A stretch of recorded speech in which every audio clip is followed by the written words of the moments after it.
Muito bem, estamos de volta aqui com o nosso quinto vídeo do curso de Introdução à Neuropsicanálise e nós estamos falando sobre as emoções, né? Nós falamos no início, no vídeo, na aula anterior, na aula 4, trouxemos ali uma introdução sobre as emoções, inclusive diferenciando sentimento de emoções, mas agora nós vamos falar de alguns aspectos, né, da nossa vida que estão aí de alguma maneira relacionadas às emoções. Por exemplo, nós vamos falar das emoções relacionadas ao convívio social, ok? Nós vamos falar da emoção e a relação que isso tem com o nosso olfato. Nós vamos falar da emoção e a relação que ela tem com a agressão, ok? Nós vamos falar da emoção e a relação com a paixão. E nós vamos falar da emoção e a relação com a química do amor, ok? E também nós vamos falar da emoção e a sua relação com a depressão. Então vamos lá, temos bastante coisas aí para tratar nessa nossa aula aqui, nessa quinta aula do nosso curso de Introdução à Neuropsicanálise, ok? Vamos lá. Bom, as emoções e o social, ou as emoções sociais.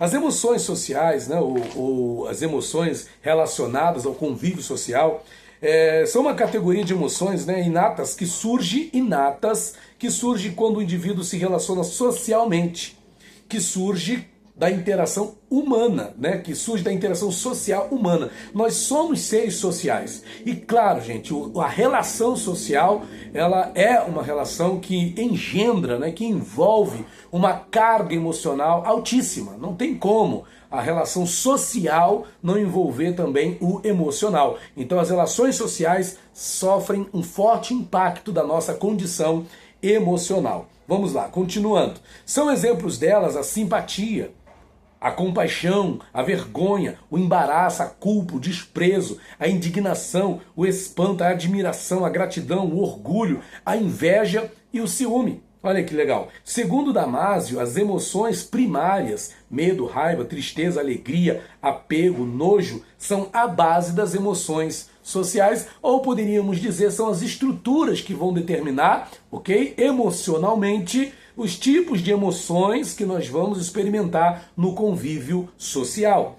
Tais emoções são desencadeadas por estímulos emocionalmente competentes de natureza social. E um exemplo de estímulo social emocionalmente competente é o comportamento desviante de alguém. Veja só, se o indivíduo presenciar o espancamento de uma criança indefesa por parte de um adulto, mesmo sendo ela desconhecida, a agressão pode desencadear uma emoção social. Ele ficará indignado com o agressor, podendo até interferir na situação. Na aula online que nós dávamos aqui sobre esse tópico, eu comentei que, na verdade, parece que estamos vendo um tempo de apatia, né?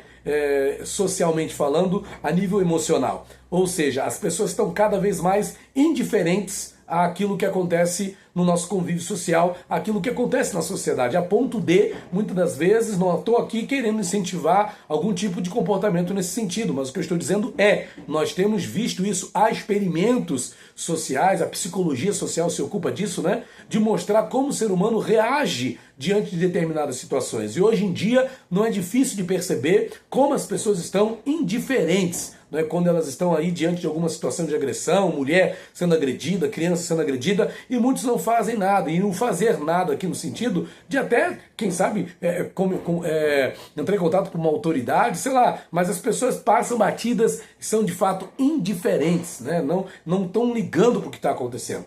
Né? Há uma apatia emocional, socialmente falando. Só que o que está sendo considerado aqui é que há a possibilidade, sim, de a pessoa até interferir na situação que ela está vislumbrando, que ela está ali contemplando, né, em termos de agressão. No caso da indignação, a emoção básica relacionada é o quê? É a raiva, né, que vai gerar esse sentimento que poderá levar até mesmo alguém a intervir aí numa briga. Mas como a gente aprende desde criança, né, em briga de marido e mulher, não se mete a colher. E aí acaba que cada um que resolva aí os seus problemas. Mas será que é assim mesmo que deve ser? É algo para a gente refletir, né?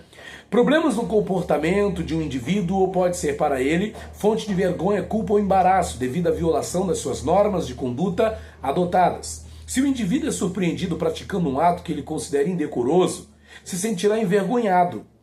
mas ele pode envergonhar-se também devido à violação de normas sociais praticadas por um parente próximo. Olha só, da mesma forma que a violação de normas sociais pode desencadear desprezo ou indignação, o sofrimento de um indivíduo pode desencadear simpatia ou compaixão em outro. Então veja, por exemplo, nós temos às vezes situações, a gente tem muitos vídeos aí no YouTube, onde aparecem meliantes, né, assaltantes sendo mortos ali no ato do assalto. E muita gente festeja esse tipo de situação. Porém, por outro lado, há aquelas pessoas que, quando vem aquele ser humano, né, sendo baleado ali, mesmo que numa tentativa de assalto, sendo ele, inclusive, o criminoso, tem gente que já tem uma outra reação, que é o quê? Que é de simpatia e de compaixão. Né? Aí tem aquela conversa que tivemos lá online, onde a gente falava, né? Por um lado a gente aplaude, né, que um criminoso morreu, a gente vê isso aí, até foi cunhado por muito tempo aí no Brasil, que bandido bom é bandido morto. Mas por outro lado, e o ser humano que está ali? E a vida que se perde, né? E o indivíduo. Então há esse conflito, né? Então, a nível social, a gente vive essa realidade, né? A gente vive essa situação. Bom, o reconhecimento da conduta louvável de uma pessoa que pratica uma ação social de cooperação com a comunidade ou com outra pessoa pode desencadear em outros emoções como admiração, gratidão ou orgulho. Podemos nos orgulhar de nosso pai, mãe, irmão ou amigo se eles tiverem uma conduta cooperativa, social e relevante. Agora, com certeza o que vai acontecer se a conduta desses parentes, desses familiares, desses amigos não for uma conduta cooperativa e socialmente relevante? Será que a gente vai ter aí uma satisfação nisso? Provavelmente não, ok? Bom, um outro ponto aqui dessa aula de hoje aqui é a curiosidade da ligação que o nosso olfato tem com as nossas emoções, ok? É engraçado ter a emoção básica nojo, né? O nojo está vinculado exatamente não só ao que a gente vê, mas também ao cheiro que a gente sente. E esse cheiro, ele desencadeia, esse odor desencadeia uma reação emocional. Veja, a percepção é um processo que influi na trajetória de crescimento e reorganização do cérebro com vista a este ir se adaptando melhor ao ambiente e conseguir agir com mais eficiência inserido nele. E a parte mais antiga do cérebro, o rinencéfalo, cujo nome é composto por duas palavras significando cheiro e cérebro, e aqui a gente já vai compreendendo, né, a ligação que tem do cérebro com a questão do olfato, né?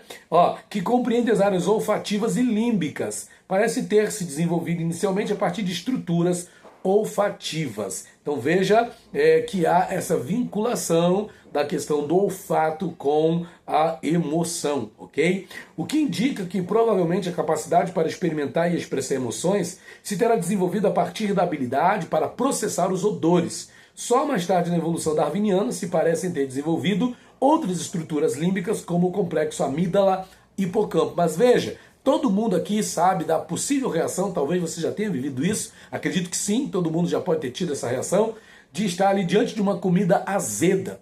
E qual é a reação que você tem? De comer aquela comida? Não. O simples fato de você sentir aquele cheiro azedo, né, já faz com que sua amígdala haja emitindo um sinal de alerta de que aquela comida é ofensiva. Aquela comida, aquele alimento está estragado e poderá te fazer algum tipo de mal. Olha só como é interessante isso, como o nosso olfato se relaciona com as nossas emoções.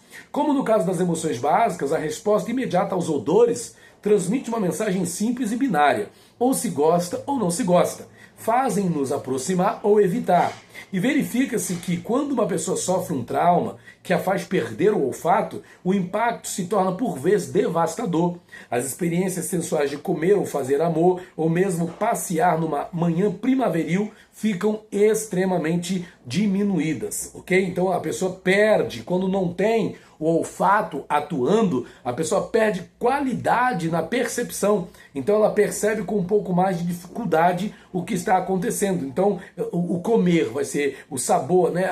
O prazer de comer não vai ser o mesmo. O prazer do fazer amor, porque o sexo, a atividade sexual envolve odor também, né? Tem ali a questão do feromônio. Então, o próprio ato sexual, né? Ele envolve sentir cheiro. A mulher sentir o cheiro do homem, o homem sentir o cheiro da mulher. Quer dizer, tem toda essa questão ali envolvida ali no ato sexual. Ou mesmo o passear numa manhã primaveril ficam extremamente diminuídas, porque não vai ter a percepção daquele odor, né, daquele cheiro, daquele perfume que é exalado pela natureza. E há casos em que se verifica que há uma diminuição de intensidade mesmo em todas as experiências emocionais. E tudo isso por falta do olfato. Olha que coisa legal. As memórias que incluem lembrança de odores têm tendência para ser mais intensas e emocionalmente mais fortes. Um odor que tenha sido encontrado só uma vez na vida pode ficar associado a uma única experiência, e então a sua memória pode ser evocada automaticamente quando voltamos a reencontrar esse odor. Por isso que às vezes as pessoas têm a experiência de se lembrar de certas situações da sua vida passada, né? Da sua vida, em outros momentos da sua vida, que já passou, pelo cheiro. Poxa, quando ela sente aquele cheiro, ela faz aquela rememoração de um outro episódio anterior que ela vivenciou na vida dela, relacionado ao odor de alguma coisa, ao odor agradável, né? Ao perfume, ao cheiro de alguma coisa. E a primeira associação feita com o odor parece interferir com a formação de associações subsequentes. Existe uma interferência proativa aí. É o caso da aversão a um tipo de comida. Eu não vou comer isso porque fede. Eu não gosto do cheiro que exala desse alimento. Olha só, a aversão pode ter sido causada por um mal-estar que ocorreu num determinado momento, apenas por coincidência, nada tendo a ver com o odor em si. E, no entanto, será muito difícil que ela não volte sempre a aparecer no futuro associada a essa dor. Gente, isso é fantástico. Isso é fantástico. Olha como é legal esse negócio, né? Então, a pessoa vai criar ali uma certa resistência a um determinado alimento, ok? Por quê? Por causa do mal-estar que ela experimentou e que teve a participação desse odor específico naquele momento. Ok? Então veja, pode ser que no futuro ela sempre faça algum tipo de associação com essa experiência, ok? Olha que interessante esse negócio. Bom, um outro aspecto ao qual as emoções estão de alguma maneira interligadas, né, vinculadas, é a questão da agressão. Inclusive vamos falar aqui agora do componente biológico da agressão, porque a agressão é uma questão também de emoção, ok? Parte da raiva, parte da ira. E isso chega ao quê? À agressão. Como é que isso funciona? Como é que isso acontece? Não só num contexto biológico, mas também num contexto neurológico. Vamos ver? Sempre há alguém atrelando ao criminoso traços e características psicopatológicas ou sociológicas. Por que fulano cometeu esse crime? Ou seja, sempre tem que haver, não é, uma questão psicopatológica, uma questão sociológica para explicar o porquê que um determinado criminoso cometeu algum tipo de crime. Ah, mas eu vi uma criança, né? Por exemplo, são esses dias a notícia de uma criança de 8 anos que enfiou a faca na barriga da mãe, levando a mãe a óbito. E algumas pessoas perguntaram por que ele fez isso, será que ele é um psicopata e tal? E as pessoas vão por esses caminhos, como a gente diz aqui, tentando buscar uma resposta psicopatológica ou sociológica para aquele ato. Mas as pessoas desprezam que há uma história por trás de cada sujeito, há uma história por trás de cada indivíduo, há uma história por trás de cada ser humano, ok? Sabe-se, no mínimo, que qualquer abordagem isolada do ser humano corre enorme risco de errar. Assim sendo, atualmente usamos o modelo biopsicossocial na tentativa de compreender as pessoas e os fatores que influenciam seus comportamentos. E preste atenção nisso que é importante. Nós não podemos olhar para o ser humano à luz apenas de uma abordagem isolada.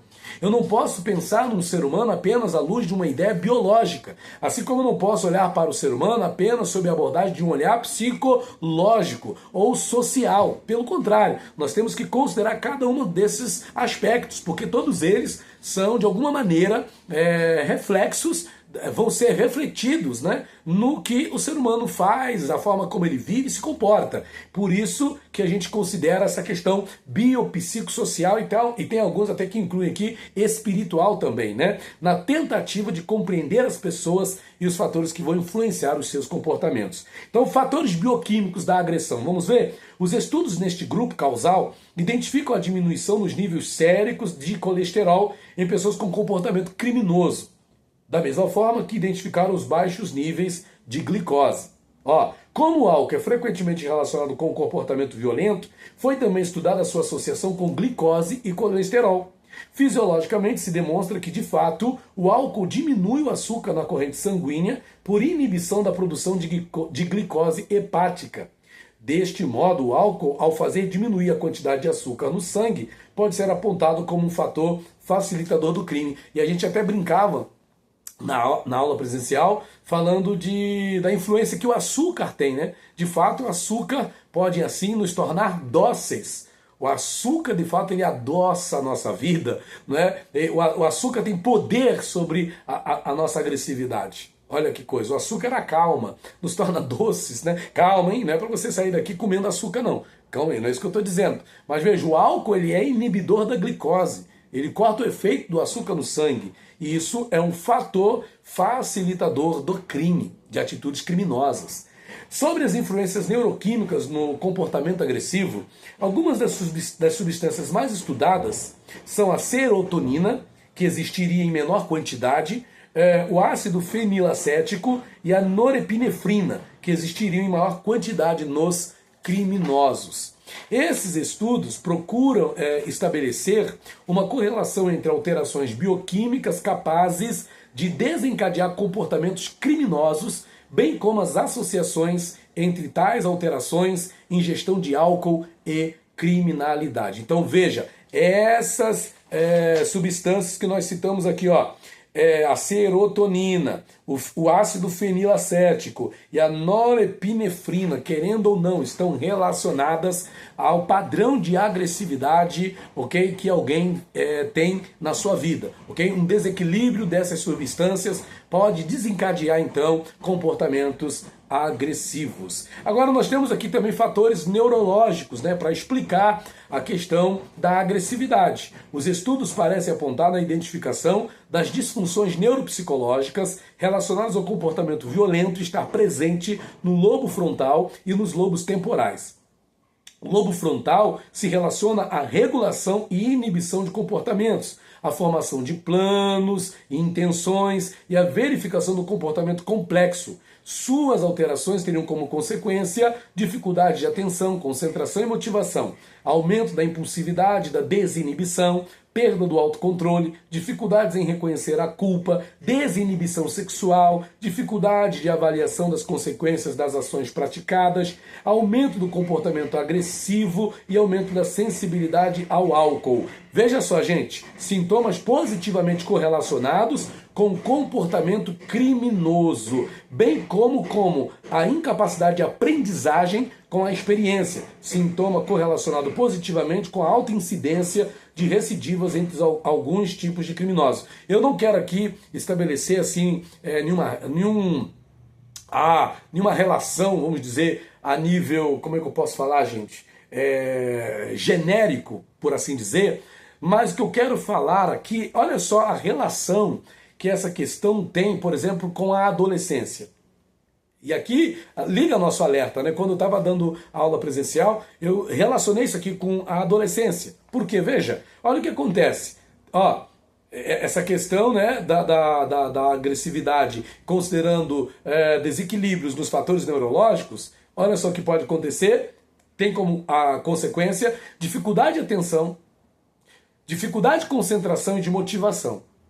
Aumento da impulsividade e da desinibição. Que mais?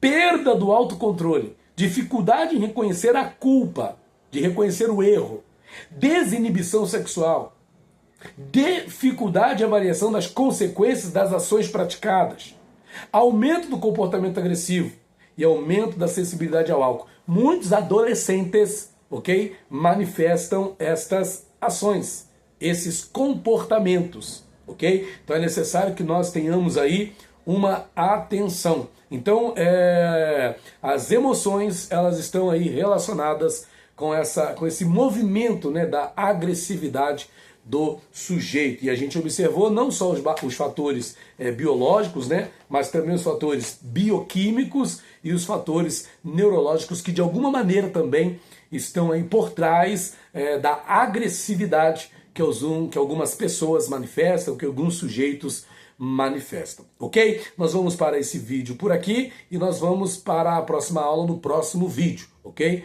Com todos vocês. Valeu, até já!